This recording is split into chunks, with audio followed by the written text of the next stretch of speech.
Assalamualaikum warahmatullahi wabarakatuh. Izinkan kami dari kelompok 12 ekonomi makro menjelaskan pengertian tentang pengangguran dan kemiskinan. Anggota kelompok kami yaitu saya sendiri Muhammad David Al-Zubri dan teman saya Arsyad Budia. Langsung saja, yang pertama yaitu pengertian pengangguran. Pengangguran atau orang yang memang menganggur adalah mereka yang tidak mempunyai pekerjaan dan sedang tidak mencari pekerjaan. Kategori orang yang menganggur biasanya adalah mereka yang tidak memiliki pekerjaan pada usia kerja dan masa kerjanya. Jenis-jenis pengangguran. Jenis pengangguran sendiri yang pertama yaitu pengangguran friksional, adalah pengangguran yang disebabkan oleh kendala waktu, informasi, dan geografis antara pelamar dengan pembuka lamaran pekerjaan. Yang kedua yaitu pengangguran konjuktural, yaitu pengangguran yang disebabkan oleh naik turunnya siklus ekonomi. Dan yang ketiga yaitu pengangguran struktural, adalah pengangguran yang disebabkan oleh perubahan struktur ekonomi dan corak ekonomi dalam jangka panjang. Yang keempat ada pengangguran musiman, yaitu keadaan menganggur yang disebabkan oleh fluktualitas ekonomi jangka pendek yang menyebabkan tenaga kerja untuk menganggur.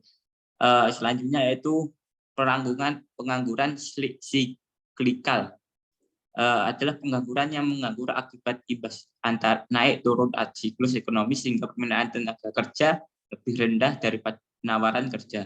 Yang keenam ada pengangguran teknologi, adalah pengangguran yang disebabkan adanya perubahan tenaga manusia menjadi tenaga mesin. Dan yang terakhir ada pengangguran siklus, adalah pengangguran yang diakibatkan oleh menurunnya kegiatan perekonomian karena terjadi resesi. Lanjut yaitu ada pengangguran berdasarkan cirinya. Yang pertama ada pengangguran terbuka. Pengangguran ini terjadi akibat pertambahan lowongan pekerjaan yang lebih rendah dari penambahan tenaga kerja. Yang kedua yaitu ada pengangguran tersembunyi. Pengangguran ini terjadi akibat jumlah pekerja dalam suatu kegiatan ekonomi lebih banyak dari yang sebenarnya diperlukan supaya ia dapat menjalankan kegiatannya dengan efisien. Yang ketiga yaitu pengangguran bermusim, yaitu pengangguran dalam sektor pertanian dan perikanan. Pada musim hujan, penyadap karet dan nelayan tidak melakukan pekerjaan mereka dan terpaksa menganggur. Dan yang terakhir yaitu setengah menganggur, yaitu biasanya terjadi di negara-negara berkembang. Penghijraan atau migrasi dari desa ke kota itu sangat pesat sehingga menyebabkan setengah menganggur. Terus ada beberapa upaya untuk penanggulangan kemiskinan. Yang pertama yaitu menyediakan lowongan pekerjaan. Yang kedua yaitu dengan cara memperbaiki pembagian pendapatan. Yang ketiga yaitu dengan meningkatkan taraf kemakmuran masyarakat. Pengertian kemiskinan. Kemiskinan sendiri yaitu suatu keadaan di mana seseorang tersebut tidak dapat memenuhi kebutuhan sehari-hari, atau bisa dikatakan dengan suatu kondisi serba kekurangan dalam arti minimnya materi yang di mana mereka ini tidak dapat menikmati fasilitas pendidikan, pelayanan, kesehatan, dan kemudahan-kemudahan lainnya yang terjadi pada zaman modern. Untuk materi selanjutnya akan dijelaskan oleh Mas Rizky Aditya.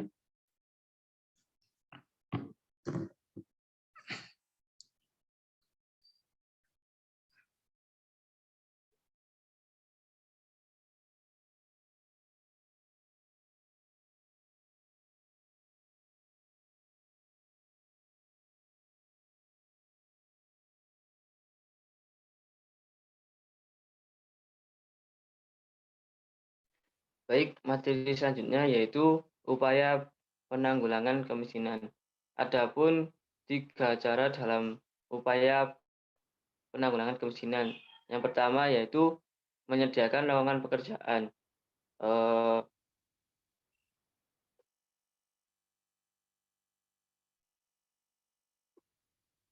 Jadi setiap negara itu harus menyediakan lowongan pekerjaan bagi warganya, di mana dengan tujuan sehingga agar pemerataan pekerjaan itu lebih merata sehingga kemiskinan itu dapat diminimalisir.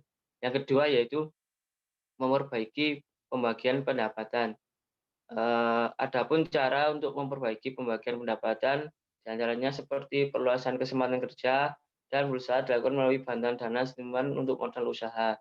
Yang ketiga yaitu meningkatkan taraf kemakmuran masyarakat. Pada peningkatan taraf kemakmuran masyarakat ini, masyarakat itu eh, diminta untuk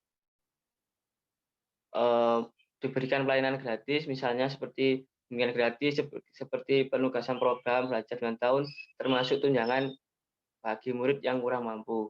Sehingga jaminan pemberdayaan kesehatan gratis bagi penduduk miskin di Indonesia itu dapat diminimalisir. Next.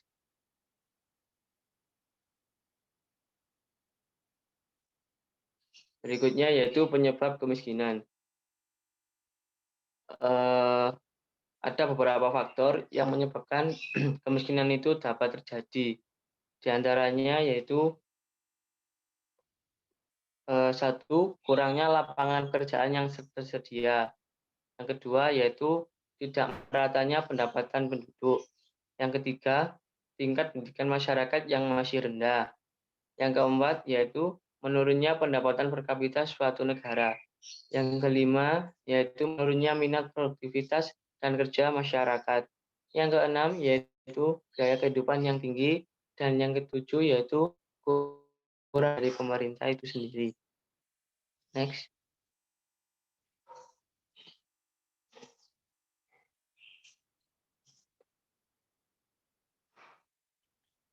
Adapun kebijakan dalam penanggulangan kemiskinan itu ada 3. Yang pertama yaitu mengurangi kesenjangan antar daerah.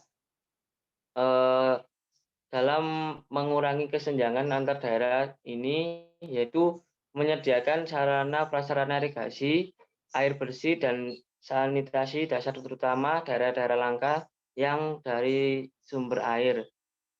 Kemudian juga pembangunan jalan, jembatan, dan dermaga daerah-daerah tertinggal, serta redistribusi sumber dana kepada daerah-daerah yang memiliki pendapatan rendah dengan instrumen dana alokasi khusus. Yang kedua yaitu perluasan kesempatan kerja. Dalam perluasan kesempatan kerja ini perlu dilakukannya adanya bantuan dana stimulan untuk modal usaha bagi masyarakat, serta pelatihan keterampilan kerja dan meningkatkan investasi dan revitalisasi industri. Yang ketiga yaitu pemenuhan sarana hak dasar untuk masyarakat miskin. Pada pemenuhan sarana hak dasar untuk masyarakat miskin ini dapat dilakukan misalnya seperti dilakukannya adanya pendidikan gratis sebagai program belajar 9 tahun termasuk tunjangan bagi murid yang kurang mampu, serta jaminan pemeliharaan kesehatan gratis bagi penduduk miskin di puskesmas dan rumah sakit kelas 3. Next.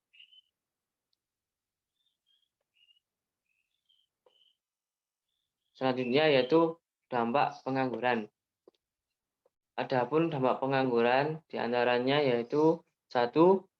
Pengangguran menyebabkan masyarakat tidak dapat meminimalkan tingkat kesejahteraan yang mungkin dicapainya. Maksudnya yaitu pengangguran itu menyebabkan output aktual yang dicapai lebih rendah dari atau di bawah output potensial, di mana keadaan ini berarti tingkat kemakmuran masyarakat yang dicapai adalah lebih rendah dari tingkat yang akan dicapainya. Yang kedua yaitu pengangguran menyebabkan pendapatan pajak pemerintah berkurang. Maksudnya yaitu pengangguran yang disebabkan oleh rendahnya tingkat kegiatan ekonomi pada gilirannya akan menyebabkan pendapatan pajak yang diperoleh pemerintah akan menjadi sedikit. Sehingga dengan demikian tingkat pengangguran yang tinggi akan mengurangi kemampuan pemerintah dalam menjalankan berbagai kegiatan pembangunan. Yang ketiga yaitu pengangguran yang tinggi akan menghambat dalam arti tidak menggalakkan pertumbuhan ekonomi. Nah, keadaan ini jelas bahwa pengangguran tidak akan mendorong perusahaan untuk melakukan investasi di masa yang akan datang. Yang keempat, yaitu pengangguran menyebabkan kehilangan mata pencaharian dan pendapatan. Contohnya di negara-negara maju, para pengangguran itu memperoleh tunjangan atau bantuan keuangan dari Badan Asuransi Pengangguran dan oleh sebab itu mereka masih punya pendapatan hak untuk membiayai kehidupan dan keluarganya. Nah, sedangkan di negara-negara berkembang itu tidak terdapat adanya program asuransi berkembang. Nah, pengangguran ini dapat menyebabkan kehilangan atau berkurangnya keterampilan dalam mengerjakan sesuatu. Pekerjaan hanya dapat diperintahkan apabila keterampilan tersebut digunakan dalam praktek. Next. Materi terakhir yaitu dampak adanya kemiskinan. Dampak adanya kemiskinan yang pertama yaitu meningkatnya kriminalitas di suatu daerah. Nah, karena adanya kemiskinan ini dapat menjadi salah satu penyebab terjadinya kriminalitas. Nah, hal ini dikarenakan masyarakat miskin akan cenderung ingin memenuhi kebutuhan pokoknya dengan menggunakan cara apapun, termasuk dengan kriminalitas.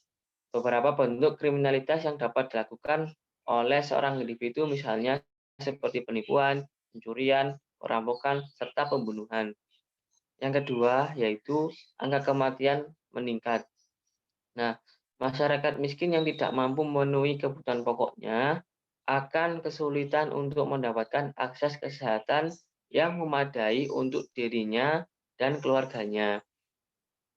Nah, akses kesehatan yang sulit tersebut dapat menyebabkan angka kematian suatu penduduk menjadi meningkat, terutama angka kematian masyarakat miskin. Yang ketiga yaitu akses mendapatkan pendidikan tertutup. Nah, di negara-negara berkembang ini seperti Indonesia, biaya pendidikan yang harus dibayarkan oleh seorang individu itu cukup tinggi, sehingga hal tersebut akan menutup akses masyarakat miskin untuk mendapatkan pendidikan. Yang keempat yaitu meningkatnya angka pengangguran. Nah, di dalam masyarakat yang miskin akan kesulitan untuk mendapatkan akses pendidikan yang layak. Nah, sehingga masyarakat miskin akan kesulitan untuk bersaing untuk mendapatkan pekerjaan dengan masyarakat kaya atau berkecukupan. Nah, hal itulah yang dapat memicu peningkatan angka pengangguran. Yang kelima yaitu menimbulkan konflik dalam masyarakat. Masyarakat miskin umumnya akan mendapatkan perlakuan yang berbeda dari masyarakat kaya. Misalnya seperti mendapatkan akses ke beberapa fasilitas tertentu. Demikian materi dari kelompok 12 mengenai pengangguran dan kemiskinan. Mohon maaf bila mana penyampaian materi kami ada kurang lebihnya. Mohon maaf. Saya tutup. Assalamualaikum warahmatullahi wabarakatuh.